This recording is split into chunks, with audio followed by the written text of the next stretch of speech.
오늘 함께 같이 나누고 싶은 말씀은 지난번에도 같이 나눴던 말씀이었었는데요. 그 말씀에서 좀 더 세부적으로 같이 나누고 싶어서 또 말씀을 준비하게 됐습니다.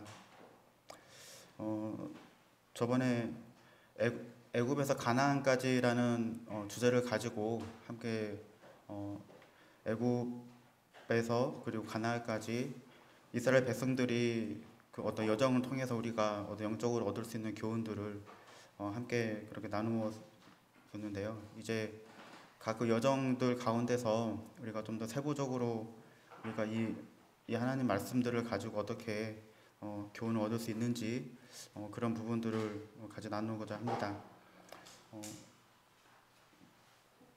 일단 PPT를 좀 준비를 해서 같이 했으면 좋겠는데 그게 잘 일단 여의치 않아서 일단 말씀을 읽고 진행하도록 하겠습니다. 애굽에서 이스라엘의 그 삶은 우리 출애굽기 1장 1절 말씀에 1장 12절 말씀에서 14절 말씀을 보면 함께 잠깐 출애굽기 1장 11절에서 14절 말씀을 보면 일단 제가 번독해 드리겠습니다. 감독들을 그들 위에 세우고 그들에게 무거운 짐을 지워 괴롭게 하여 그들에게 바로를 위하여 국고성 비동과 람셋을 건축하게 하니라. 그러나 학대를 받을수록 더욱 번성하여 퍼져 나가니 애굽 사람들이 이스라엘 자손으로 말미암아 근심하여 이스라엘 자손에게 일을 엄하게 시켜 어려운 노동으로 그들의 생활을 괴롭게 하니 곧 흙 이기기와 벽돌 뜯기와 농사 여러 가지 일이라. 그 시키는 일이 모두 엄하였더라. 1장의 말씀 보면 이제 그 전에 그 출애굽하기 전에 이스라엘 백성들은 큰 기근을 피하기 위해서 하나님의 도우심으로 애굽 땅으로 가게 됩니다. 그리고 이 시점에서는 이제 약 400년이 지나서 이제 출애굽을 하기 전에 이제 그들의 상태를 우리에게 얘기를 해주고 있습니다. 지금 우리가 금방 봤던 말씀들은 일단 그들에게 무거운 짐이 있었고요. 이제 노예 상태에서 이제 그 어떤 국고성을 건축하는 그런 노예로 그리고 인부로 그렇게 동원되고 있는 상태를 볼 수가 있습니다. 이제 그들의 상태는 애굽왕 바로의 노예 상태에 있었고 이제 그것은 강한 애굽왕 바로의 세력 아래 있음을 우리가 알 수가 있습니다. 그들은 그 구원을 찾아 이제 그 상태를 벗어나고 싶지만 어떤 도움이 없이는 절대 벗어날 수 없는 상태입니다. 우리 누가복음 11장 21절 말씀에 보면 강한 자가 무장을 하고 자기 집을 지킬 때는 그 소유가 안전하대라는 말씀처럼 이제 애굽 왕의 그 강력한 세력 안에서 이스라엘 백성들은 어떻게 할 수가 없는 거예요. 이제 그 주어진 일을 그 어떤 성을 짓고 흙 이기고 어떤 농사하는 어떤 그런 일들을 할 수밖에 없습니다. 그리고 그 상태에 또 이스라엘은 또 한 가지 다른 모습을 그 상태를 볼 수가 있는데 에스겔서 20장 7절과 8절입니다. 한번 우리 같이 찾아서 읽어봤으면 좋겠네요. 에스겔서 20장 7절과 8절 말씀입니다.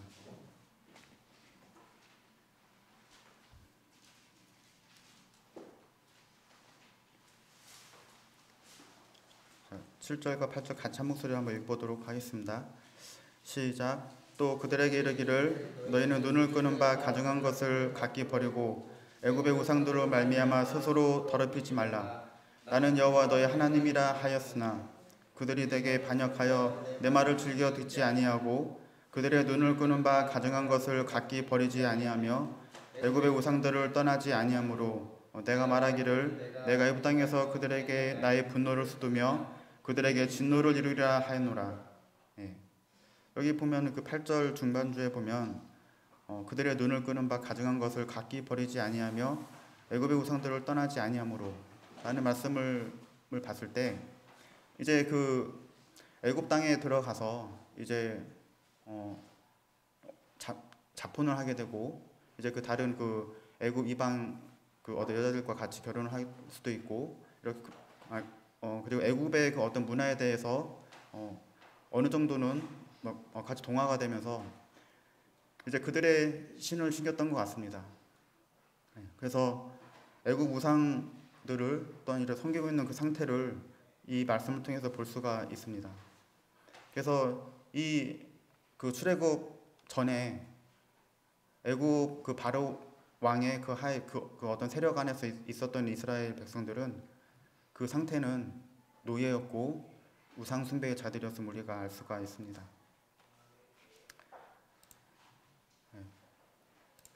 이 애굽은 계시록 11장 8절에 보면 제가 말씀을 읽어드릴게요. 그 성은 영적으로 하면 소돔이라고도 하고 애굽이라고도 하니 라는 말씀을 보게 될 때에 애굽은 이 세상을 상징하고 있고요. 그리고 요한복음 12장 31절 말씀에 보면 이제 이 세상에 대한 심판이 이르렀으니 이 세상의 임금이 쫓겨나리라 라는 말씀을 보게 될 때에 이 바로는 또 사단을 상징하고 있고 그리고 그 사단은 이 세상의 임금이요 어떤 지배자임을 우리가 알 수가 있습니다. 그래서 이 요한복음 12장 31절 말씀에는 이제 심판이 이르렀을 때에는 이 세상 임금 쫓겨나리라고 말씀을 하고 있는 거죠. 근데 그 사람은 또 본질상 그 사단의 노예임을 우리가 잘 알고 있습니다. 그리고 로마서 7장 14절에 보면 나는 육신에 속하여 죄 아래 팔렸도다 이렇게 라고 말을 하고 있고 그리고 그 죄들은 자신을 우리 스스로를 묶는 어떤 사슬의 역할을 하고 있습니다. 그 자신을 우리 스스로는 결코 구원할 수가 없는 거죠. 우리가 아주 연약할 때에 이 연약이라는 말은 우리가 다른 사람의 도움이 없이는 우리 주 예수 그리스도의 도움이 없이는 우리가 우리 스스로를 구원할 수 없다는 말입니다. 그리고 디모데후서 2장 26절 말씀을 보면 마귀의 올무에서 라는 그 말씀을 우리가 보게 될 때에 우리는 사단의 그 죄에 빠졌을 때 우리는 사단의 도구이고 우리의 의지가 아니고 하나님의 의지가 아닌 사단의 뜻대로 끌려갈 수밖에 없는 그런 죄의 속박의 그 노예 상태인 것을 우리가 알 수가 있습니다. 여기 참 재미있는 그림이 있었는데 제가 이걸 못 보여드리는데 그래서 이거를 우리가 생각을 하게 되면 제가 여기서 한번 크게 이 그림 보이시나요? 우리가 한 그림으로 나타난다면 우리의 상태는 아마 이런 상태가 아니었을까. 전에는 우리가 하나님을 믿기 전에는 아마 이 죄의 속박에서 우리는 벗어나지 못했을 것이라고 생각을 합니다. 그런데 참 충격적이지만 우리 민수기 11장 5절 말씀을 한번 볼까요? 민수기 11장 5절입니다.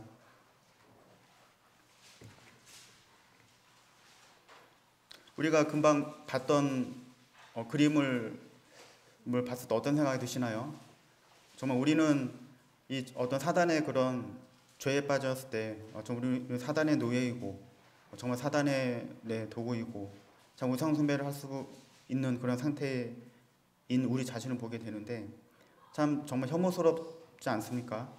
근데 이 우리 민수기 11장 5절의 말씀을 보면 우리가 애굽에 있을 때에는 값없이 생선과 오이와 참외와 부추와 파와 마늘들을 먹은 것이 생각나거늘 그 동일한 이스라엘 백성들이 애굽 출애굽을 해서 이제 그 광야에서 이제 첫 번째 그 어떤 고난을 당하게 됐을 때 이제 그 광야에는 아무것도 없잖아요. 물도 없고 이제 배고픔을 당하게 됐을 때 불평을 했던 말입니다. 애굽에 있을 때에는.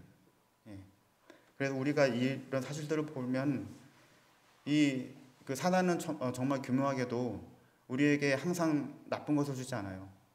속박하지만 항상 억압을 하진 않습니다. 어떤 때는 우리가 금방 본 것처럼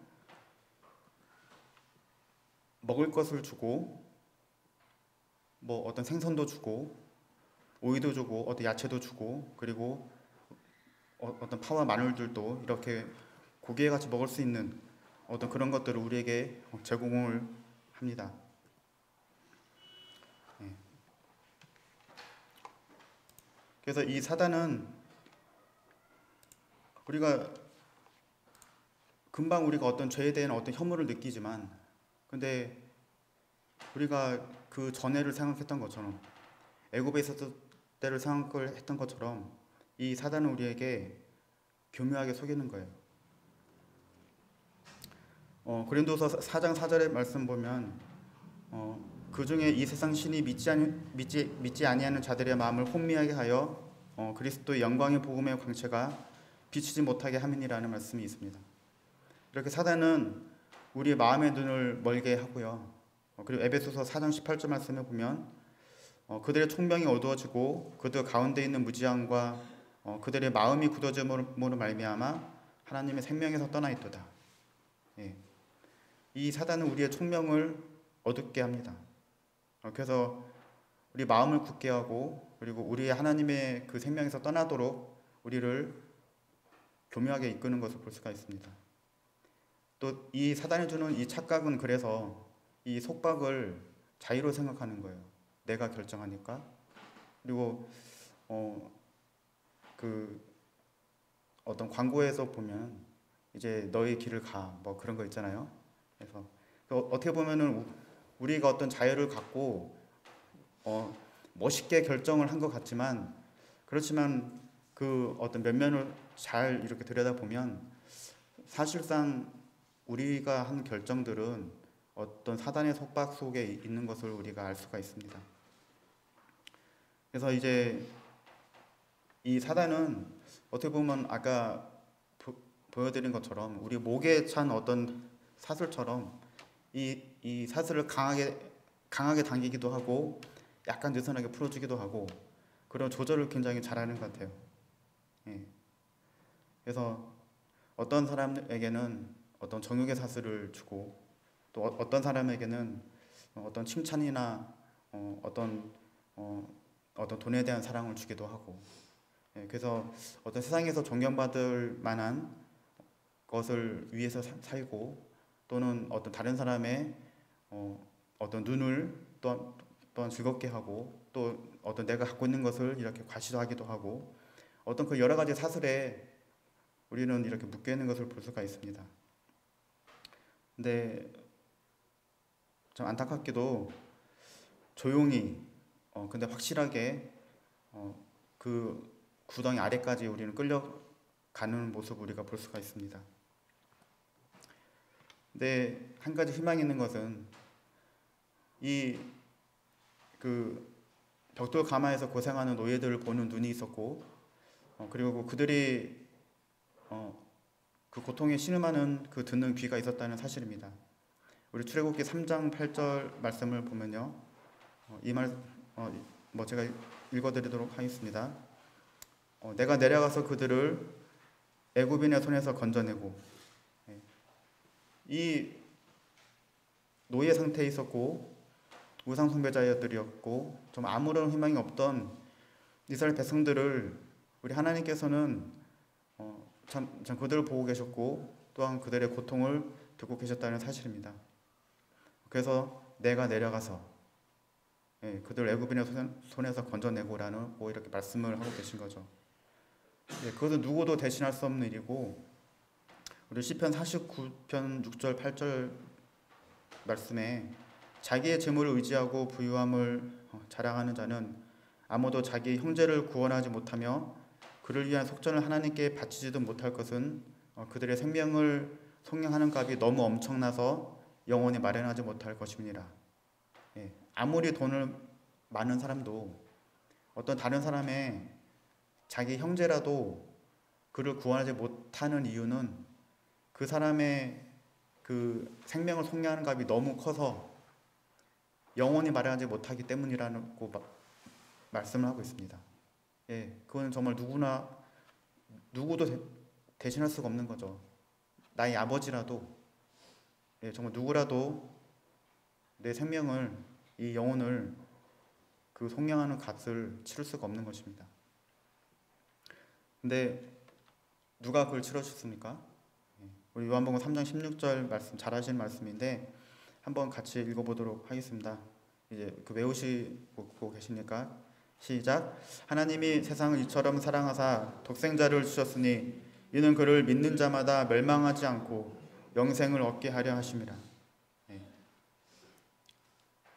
디모데전서 1장 15절에는 또 1장 15절에는 그리스도 예수께서 죄인을 구원하시려고 세상에 임하셨다 하였도다라는 말씀이 있습니다. 이제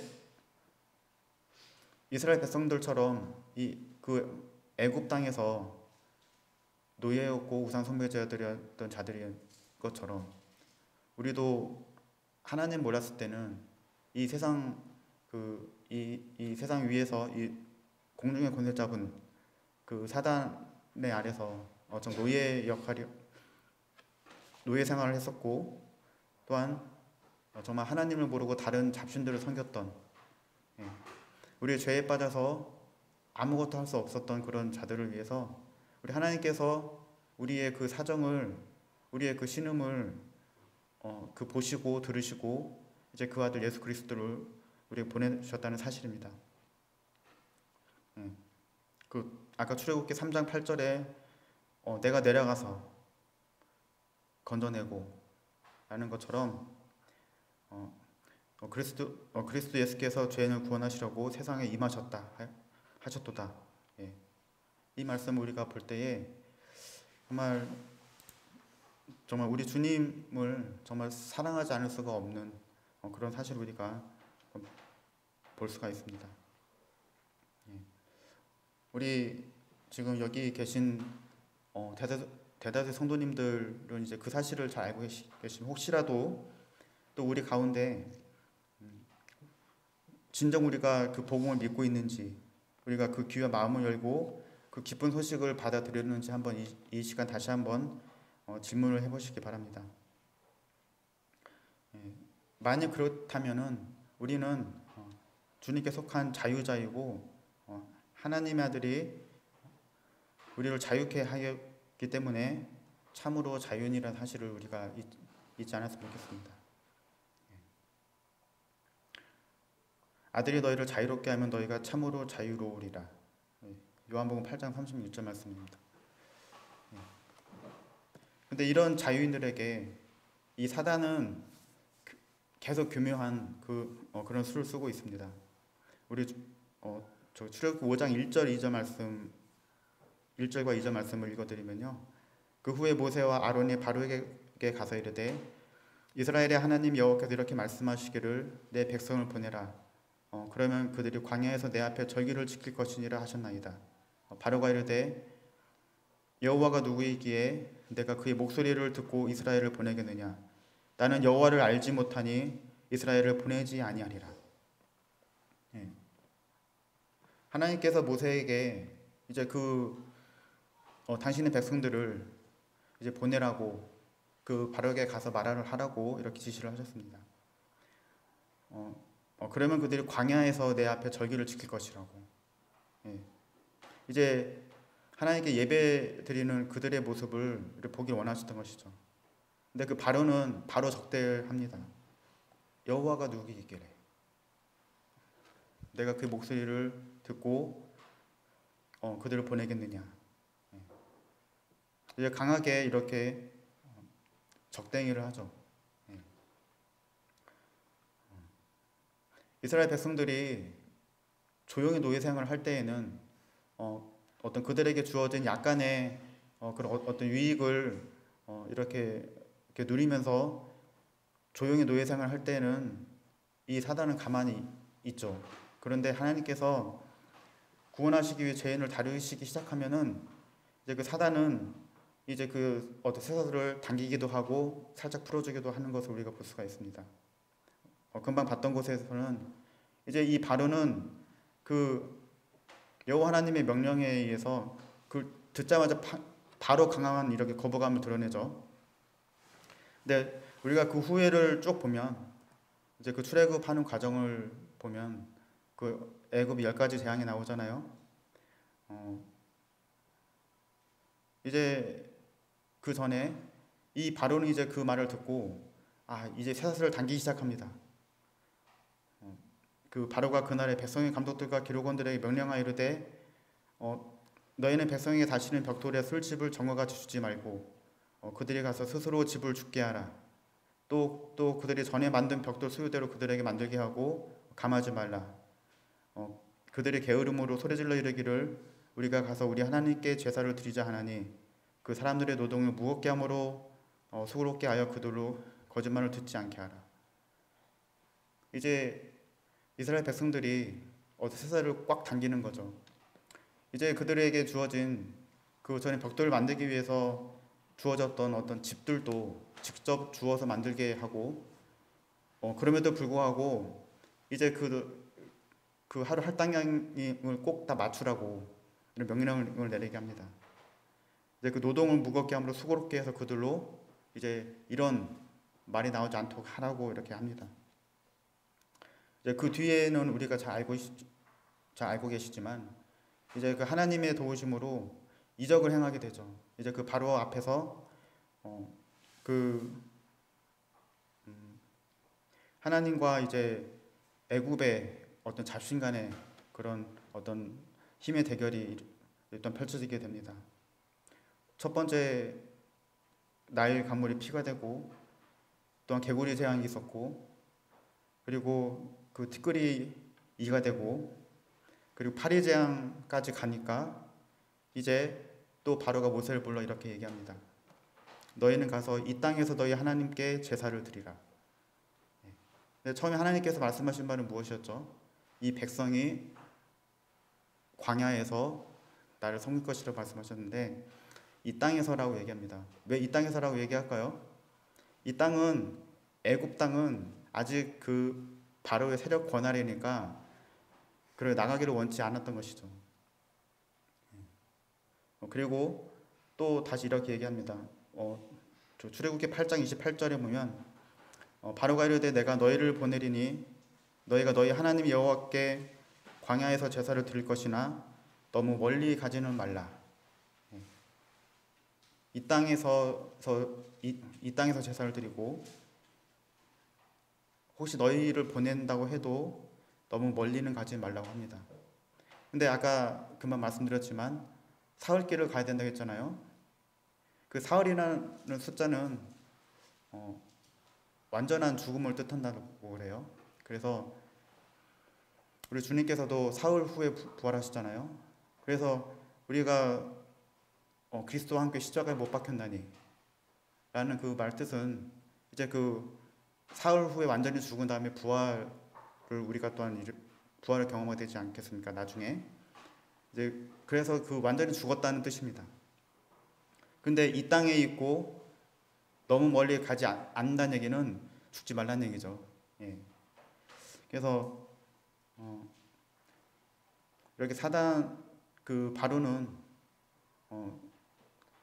어떤 바로의 그런 괴계는 그 사단의 괴계는 이 땅에서 너무 멀리 가지 말라 라는 거였고 이제 그럼에도 불구하고 이제 모세가 하나님 말씀대로 해야 될 것입니다 이렇게 얘기하니까 또 강하게 또 그들을 이렇게 그럼 가라 하니까 이제 그 앞에서 물러나서 이제 또 다른 재앙이 이렇게 나오게 됩니다.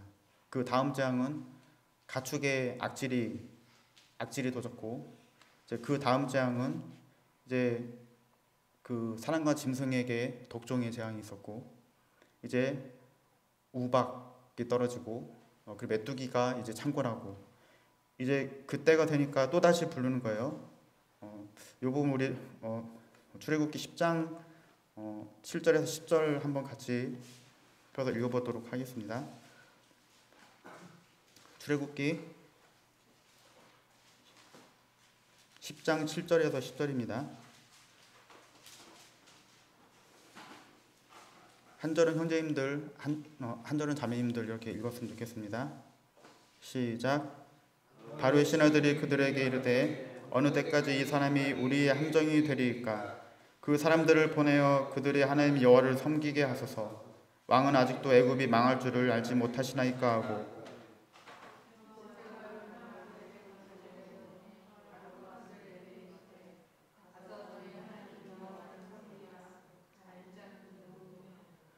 모세가 이르되 우리가 여호와 앞에 절기를 지킬 것인즉 우리가 남녀노소와 양과 소를 데리고 가겠나이다.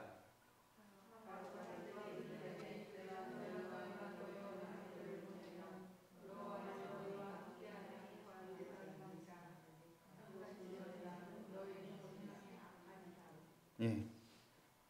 그 다음 11절 제가 읽겠습니다. 그렇게 하지 말고 너희 장정만 가서 여호와를 섬기라. 예. 이제 처음에는 이 땅에서 너무 멀리 가지는 말고 그 다음은 그 세 번째 계획에는 너희 장정만 가서. 예. 근데 다 가야 되는데 이제 너희 장정만 가서. 자, 그 얘기는 뭐죠? 너희 어린 자녀들은 그냥 두고.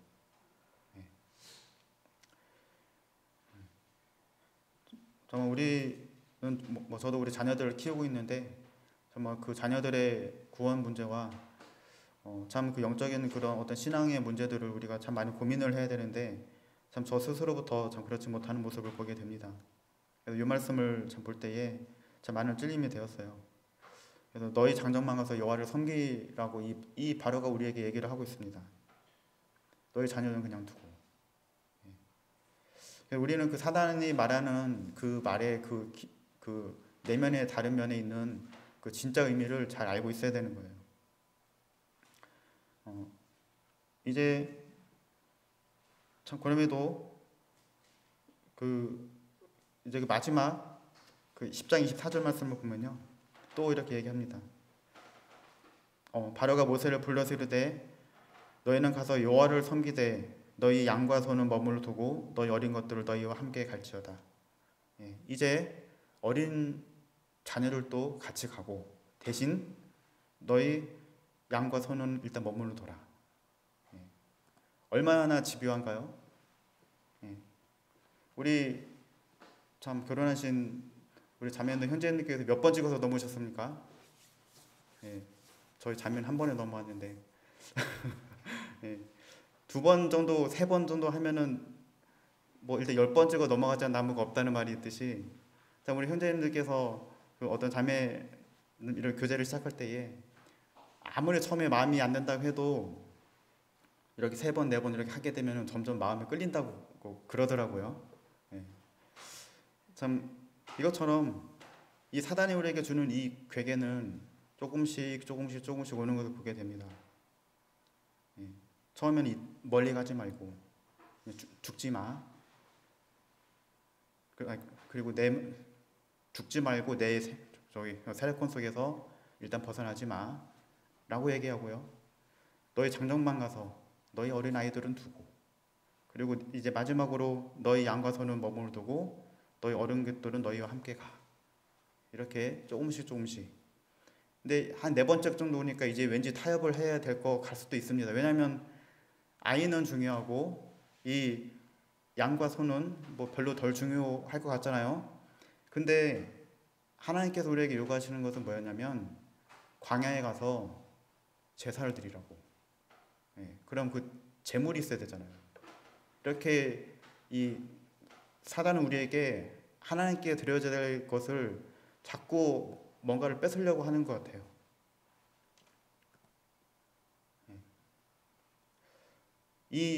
그 사단의 괴계에 대해서 하나님께서 명령하신 것은 출애굽기 5장 1절 말씀 보면 내 백성을 보내라.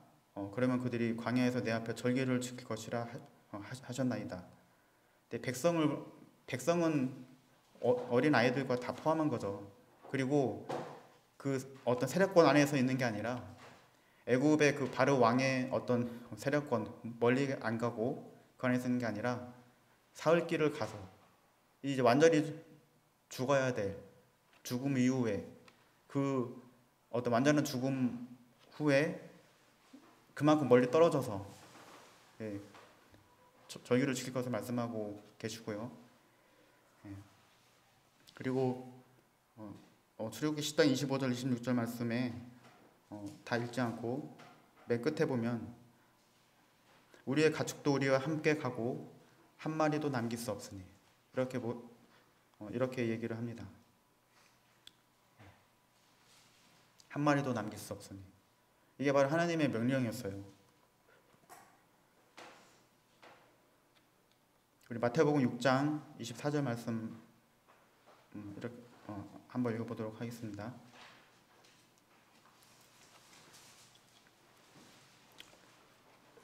마태복음 6장 24절입니다.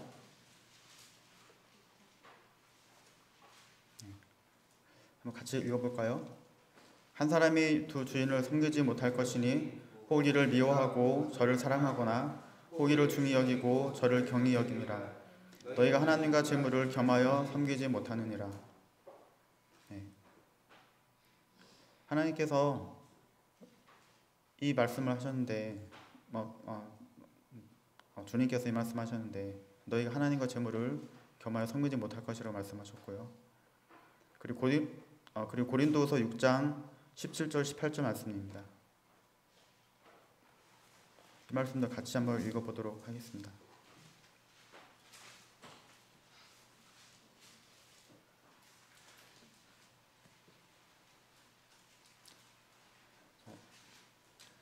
그러므로 너희는 시작. 그러므로 너희는 그들 중에서 나와서 따로 있고 부정한 것을 만지지 말라. 내가 너희를 영접하여 너희에게 아버지가 되고 너희는 내게 자녀가 되리라. 전능하신 주의 말씀이니라 하셨느니라. 우리 하나님께서는 우리가 노예 상태이고 이제 그 노예 상태인 상태에서 애굽의 여러 잡신들을 섬기는 것을 원하지 않으시죠. 그래서 너희가 하나님과 재물을 겸하여 섬기지 못할 것이라 말씀을 하고 계시고, 그리고 너희는 그들 중에서 따로 나와 있으라고 말씀하십니다. 사흘길, 아까 말씀드렸듯이 이 사흘길은 충분히 완전한 죽음에 이르는 그런 기간의 어떤 길이죠. 그래서 하나님께서 우리에게 선별될 것을 말씀을 하고 계신 것을 우리가 또한 볼 수가 있어요. 그렇게 되게 될 때에 내가 너희를 영접하여 너희가 아버지가 되고 너희는 내게 자녀가 되리라라고 말씀을 하고 계십니다. 그래서 이 말씀을 이렇게 쭉 보면서 이 말씀들을 준비하면서, 그리고 그 애굽에서 가나안까지 그 말씀들을 쭉 보게 될 때에 하나님께서 또한 저에게 주시는 어떤 교훈들이 있었고, 그래서 그런 부분들을 함께 나누고 싶었습니다. 제가 이 앞에서 이렇게 말씀을 같이 이렇게 나누고 있는 것은 제가 이거 다 지켜서가 아니라 정말 하나님 앞에 좀 못 지키고 있고, 또한 어떤 때 지키기도 실패도 성공도 하고 있는 그런 가운데 함께 이런 이런 교훈들을 같이 나누고 싶은 그런 마음이 있었습니다. 그래서 그 고린도전서 10장 11절 말씀에 보면은 앞으로도 이제 이 말씀대로 할 것인데, 그들에게 일어난 이런 일은 분보기가 되고 또한 말세를 만난 우리를 깨우치기 위하여 기록되었느니라 라는 말씀을 저희가 그 애굽에서 가나안까지 여정들을 보게 될 때에 참 이스라엘 백성들을 통해서 우리가 얻고 있는 교훈들이 굉장히 많은 것 같아요. 참 이 말세를 만난 우리를 깨우치기 위해서 이 말씀들이 우리에게 필요한 것 같고요. 최근에 보면 그 하마스가 또 이스라엘을 공격해가지고 굉장히 많은 사상자가 나고, 또 아까 방송 잠깐 보니까 이제 피해 보복을 외치고 있고 막 그런 것을 보게 될 때에 항상 이스라엘 국가에 대한 일들을 우리가 굉장히 관심을 많이 갖게 되잖아요. 이제 종말에 관한 부분도 있고, 이제 하나님께서 이제 오실 때가 됐다는 이제 어떤 징조, 그 마지막 또 전쟁이 거기서 벌어진 것을 우리는 알고 있기 때문에 굉장히 예의주시를 하게 되는데, 저도 이제 관심이 있어서 그걸 쭉 봤어요. 그러니까 한 1년형 정도를 정치적인 그런 불안이 있어가지고 전 잘 몰랐는데 얼마 전 한 달 전부터 이제 그런 뉴스가 좀 많이 나오더라고요. 그 이스라엘에 보면은 종교적인 어떤 유대 뭐죠?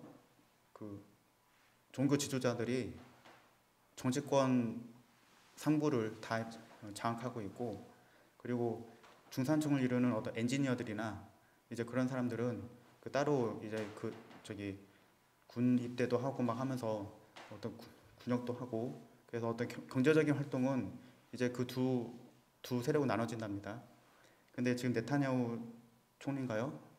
이제 그분이 어떤 부정 축제를 많이 해가지고 굉장히 안 좋대요. 그래서 그 자기가 이제 어떤 정치권에서 정치 그 연정을 하지 못하게 되면은 이제 어떤 사법 처리를 받게 되니까 계속 이제 그걸 막 연정을 하려고 한다고 합니다.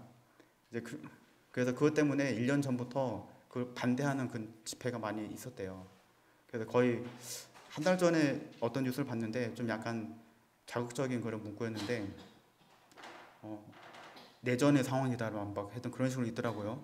그래서 한 달도 안 돼가지고 갑자기 하마스가 그 폭탄을 터뜨리고 막 했는데, 폭탄을 터뜨린 정도가 아니라 공격을 했죠. 그래서 거기 그 지하 동굴에 보니까 뭐 막 어떤 미사일들이 잔뜩 있고 굉장히 많은 준비를 했는데, 그 이스라엘의 가장 우리 정말 세계에서 가장 유명한 특공대가 있어요. 이름을 갑자기 생각이 안 나는데, 근데 우리나라 국정원 같은 데죠. 근데 그거를 공격 징후를 감지를 하나도 못했답니다. 네. 그걸 보면서 어떤 사태까지 벌어졌냐면, 이제 그 시위하는 사람들이 군복무를 하잖아요. 내가 이런 국가를 위해서 군복무 못하겠다 라고까지 나온 거예요. 그래서 그 하마스가 바로 코앞에 어떤 행글라이더 타고 막 침투하고 하는데 전혀 제지를 전혀 받지 못했대요. 뭐 평상시면은 그 군복무 하던 사병들이 그걸 다 지키고 있는데 그 자체가 뭐 방어선이 다 뚫려버린 거죠. 그걸 보면서 정말 하나님께서 오실 때가 됐나? 그런 생각을 하면서도, 근데 제 생각에 아직은 좀 더 있는 것 같아요. 근데 우리가 저기 다니엘서 9장 말씀을 보면은 그 다니엘의 70일에 대한 예언이 나오잖아요. 근데 그 다니엘이 예언한 날수부터 69일에, 그러니까 70일에는 곱하기 7년 하면 490년인데 그 마지막 7일을 빼고 62일에 7일에 빼고 62일에까지는 전부 다 어떤 문자적으로 예수님께서 오시고 이제 그 죽으시는 것까지 완전히 문자적으로 다 성취가 돼 있고, 그리고 우리 어떤 세대주의 그 어떤 저 학자들이 말씀하시는 바에 의하면 지금 우리는 어떤 전반적인 어떤 부분에서 볼 때에 마지막 7일에를 그 마지막 1일에 7년이죠. 그 7년을 놓고 그 70일에서 69일에는 다 찾고 7일에와 69일에와 7일에 70일에 되기 그 사이가 지금 바로 이 교회 시대라고 하는 것을 우리가 알고 있습니다. 그래서 그러면 언제 오실까라고 생각을 하게 될 때 저는 한편으로는 그런 생각을 해봤어요. 요즘 제일 핫한 게 어떤 건지 혹시 아시나요? 핫한 게 어떤 거냐면은 자율주행 로봇인데, 저는 거기에서 자율주행을 좀 많이 주목하고 있어요. 왜냐면 갑자기 휴가가 되면 그 대환란이 올 거 아니에요? 그럼 아마 그 징조는 어디서 올까라고 생각을 제 스스로, 이건 물론 제 개인적인 생각입니다. 그렇게 생각을 해볼 때 지금 자율주행이 미국에서는 어떤 미국처럼 큰 나라에서는 그게 단계가 있는데, 사실상 자율주행이 거의 다 법적인 준비가 안 돼서 그렇지 거의 다 사람이 운전 않고도 차 놓고 그냥 가도 될 수 있을 정도라고 해요. 근데 그 문제가 되는 게 뭐냐면 스타링크라고 해가지고 그 자율주행을 다 완벽하게 하기 위해서는 이제 우리 지금 5G 우리 어떤 네트워크 통신이잖아요.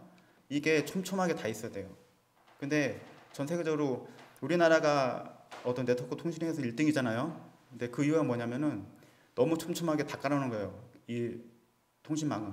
근데 아직 미국이나 호주 뭐 러시아 다른 나라는 그게 안 깔려 있대요. 그래서 저기 테슬라 CEO 누구죠? 이제 그분이 그 멜론 머스크가 맞죠? 네. 스타링크를 다 띄워서 5G, 우리나라 5G처럼 모든 네트워크망을 다 만드는 거예요. 그러면 그때부터는 이제 모든 게 다 가능합니다. 자율주행 가능하죠. IoT 가능하죠. 지금 쿠팡 물류센터 가면은 사람이 날리지 않아요. 딱 물류 로봇이 있어가지고 선반위에 딱 놓으면은 자기가 다 알아서 갑니다. 근데 그 쿠팡 물류 창고에서만 통용되는 어떤 네트워크 통신이 있는 거예요. 근데 그게 스타링크가 쫙 깔리면 그 작은 통신위성들이 우리 지구 주위를 다 깔리면 이제 그게 가능해지는 거죠. 그래서 그러면 제 생각에는 한편 이런 생각을 한번 해봤습니다. 자, 이제 스타링크가 1년, 2년 내로 아마 깔릴 거고, 그러면 우리는 이제 지금 세대와는 전혀 다른 뭐 법제화도 잘 되면 차 안에서 책을 볼 수가 있을 거예요. 저희 회사는 이제 자동차 시트를 만든 회사인데요. 저희가 지금 향후 차 시트를 개발을 하는데 어떤 시트를 개발하냐면 운전석이 없어요. 그냥 동그랗게 있는 거예요. 꼭 어떤 탁자에 있는 것처럼. 그런 시트 개발을 하고 있습니다. 가까운 미래죠, 그러니까. 그런데 대환란의 시작의 징조는 저는 그래서 이게 아닐까라고 생각을 해봅니다. 왜냐하면 이게 전자기기니까. 자, 스타링크를 쫙 했어요. 배도 자율주행으로 간대요, 이제.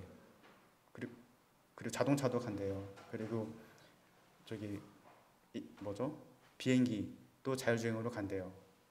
근데 만약에 핵폭탄이 하나 빵 터졌어요. 그러면 그게 뭐가 되죠? 모든 전자기기는 다 셧다운 됩니다. 그러면 충분히 가능하지 않을까요? 저는 그런 생각을 한번 하고 있습니다. 그래서 물론 제 개인적인 생각이지만, 그래서 말세를 만난 우리를 깨우치기 위하여 기록되었느니라.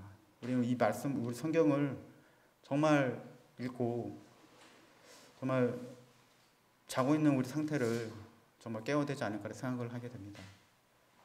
우리 그래서 이를 위해서 서로 기도하고 서로 격려하고 권고하는 우리 안산동부 우리 형제님들을 그리고 자매님들 됐으면 좋겠습니다.